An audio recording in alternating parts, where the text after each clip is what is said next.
Without exception, every expert I have interviewed for this book, from the top hedge funds managers to Nobel Prize winners, agrees that the game has changed.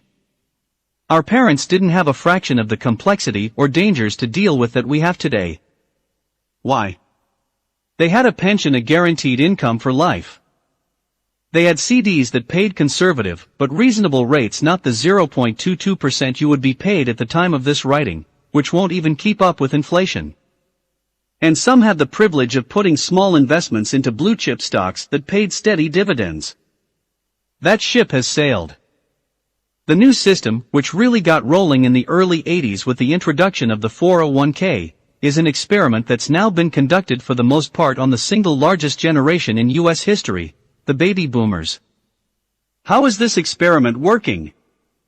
This do-it-yourself pension system has failed, said Teresa Ghilarducci, a nationally recognized expert in retirement security at the New School for Social Research and an outspoken critic of the system as we know it.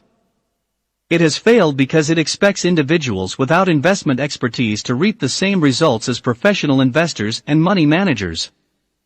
What results would you expect if you were asked to pull your own teeth, or do your own electrical wiring? What's changed? We exchanged our guaranteed retirement pensions with an intentionally complex and often extremely dangerous system, filled with hidden fees, which gave us freedom of choice.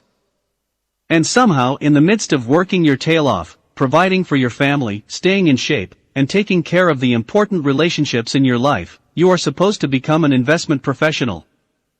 You're supposed to be able to navigate this labyrinth of products, services, and unending risk of your hard-earned money?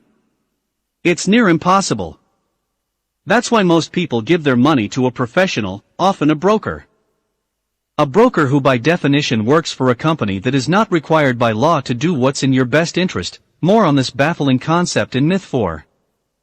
A broker who gets paid to funnel your money to the products that may be the most profitable for him and/or his firm. Now, let me be clear, this is not another Bash Wall Street book.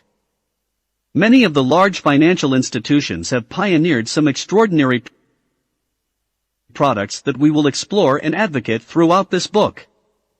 And the vast majority of people in the financial services industry care intensely for their clients, and more often than not, they are doing what they believe to be the best thing.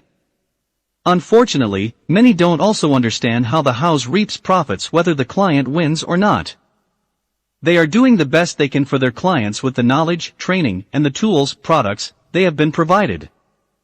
But the system isn't set up for your broker to have endless options, and complete autonomy in finding what's best for you.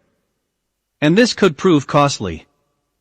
Giving up a disproportionate amount of your potential returns to fees is just one of the pitfalls you must avoid if you plan on winning the game. And here is the best news yet. The game is still winnable. In fact, it's more than winnable, it's exciting as hell.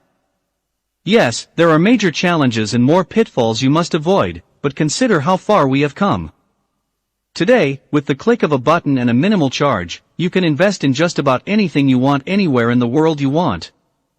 It's easier than it's ever been to do pretty well, said James Clunan in a recent Wall Street Journal article. Clunan is founder of the non-profit American Association of Individual Investors. You just have to decide to do the right thing. Heck, just 35 years ago you had to spend hours in a public library or write away to a company just to see its financial statements. Brokerage costs and mutual fund fees were outlandish, tax rates were larcenous, wrote Jason Zweig in his Wall Street Journal article. Even when stocks make you nervous, count your blessings. Aside from high-frequency traders, technology has made the world of investing a much more efficient space for all of us.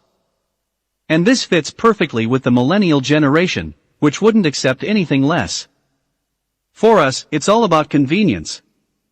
Exclaimed Emily, my personal assistant, who is a straight-down-the-fairway millennial. There is no tolerance for slow or inefficient. We truly want everything to be at the touch of a button.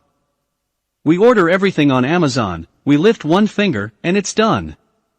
I can stream a movie on Netflix. I can get a car registration online. I can buy stocks online. I can do my presentation online. This morning I took a picture of my check and had it in it in my bank account by 6. I didn't even have to get out of my pajamas. The house has the edge. Steve Wynn, the billionaire gambling mogul credited with transforming Las Vegas into the entertainment capital of the world, is one of my dearest friends. The casinos he's built are considered to be some of the most magnificent playgrounds in the world. Through it all, he's made his fortune from one simple truth: the house has the edge. But by no means does he have a guarantee